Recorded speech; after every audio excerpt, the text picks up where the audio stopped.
সব থেকে দুর্বল লোকটাকে মসজিদে ইতিকাফে বসিয়ে আমরা মনে করি ফরজে কেফায়া, সুতরাং দুই একজন আমল করলেই তো গোটা জাতি বেঁচে যাবে। বন্ধুগণ, কথা তো ঠিকই, গোটা জাতি বাঁচবে যার ঘাড় আর মাথাটা ওই রকমের মজবুত, সেটা হলো নেতৃত্ব।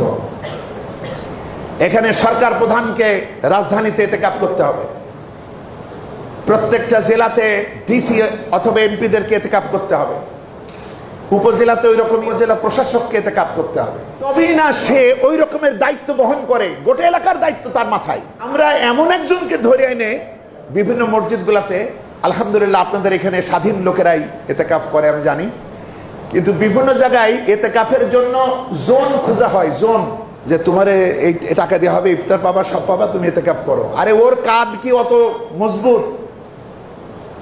সুতরাং যে এরিয়ার যিনি প্রধান তাকে ইতিকাফ করাতে হবে। রাসূলের সুন্নাহ থেকে এটাই প্রমাণিত।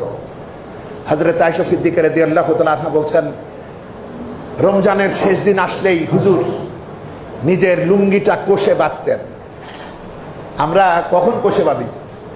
খুব বড় কোনো কাজ করতে গেলে, গাছে উঠবো, এতে উঠবো, দৌড়াবো, কাউকে ধরতে যাব, ইবাদত তিনি এমনভাবে করবেন যে জন্য লুঙ্গি মজবুত করে বেঁধে নিতেন এবং গোটা পরিবারকে তিনি জাগায় রাখতেন। রাসূলুল্লাহ সারা রাত জেগেছেন মাহে রমজানের এই শেষ দশকে ছাড়া আর সারা রাত জাগার কোনো কাহিনী নবীর জীবনে পাওয়া যায় না। আর জীবনের শেষে গিয়ে তিনি 20 দিন ইতিকাফ করেছিলেন, ওই 20 রাত। আর নিজের স্ত্রীদেরকে, সন্তানদেরকে তিনি জাগায় দিতেন, সাহাবীদেরকে জাগায় দিতেন। তাহলে গোটা উম্মার প্রধান ব্যক্তি তিনি ইতিকাফ করেছেন। আর আমরা মাথাগুলা ঘুমায় থাকি আর লেজগুলা মসজিদে জোন খেটে ইতিকাফ করে। আর কি সোয়াব! আমি আলেমদেরকেও বলবো, কোন সোয়াবের বক্তব্য দিতে হলে তার শর্ত বলতে হবে।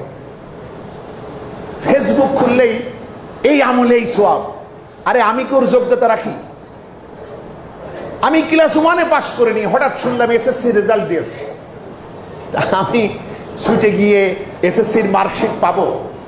তো প্রশ্ন হলো, সেই যোগ্যতা অর্জন করতে হবে। সুতরাং ইতিকাফের ব্যাপারে মাথায় রাখতে হবে এটা নেতৃবৃন্দের আমল, এবং নেতা যখন এই আমলটা করে তার ভিতরে যখন তাকওয়া অর্জন হয় তখন আমাদের দায়িত্বও শেষ হয়। পাশাপাশি তাকওয়াবান নেতৃত্ব যখন সমাজে কাজ করে, মানুষের নিরাপত্তা আর বিঘ্নিত হয় না, মানুষ শান্তিতে ঘুমাতে পারে। বলেন সুবহানাল্লাহ।